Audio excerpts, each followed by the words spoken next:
This is the GOODJOB cordless trimmer and blower. Look what you get here. You're gonna get 2 batteries. These are 20-volt batteries. You're gonna get 5 extra spools for your trimmer. That is what the blower looks like. These were very easy to put together. I'd like to thank them for sending this to me to review. All right, here's the blower, here's the battery. Just easily clips on the back here. I've not tried this, so let's see how this works. This has on, off here, and you can adjust this speed right here. So let's see if it's actually powerful. I'm gonna start it at 1. Okay, not bad. Go 2, 3.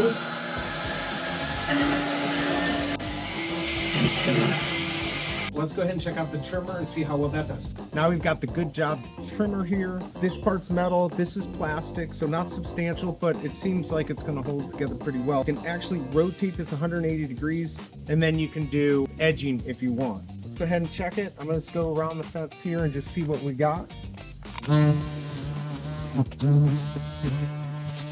So it gets it pretty good. So if you're looking for a combo, something that you can get with 2 batteries, you're not gonna have to worry about do you have enough power. Just charge them up before you get this and get the GOODJOB done.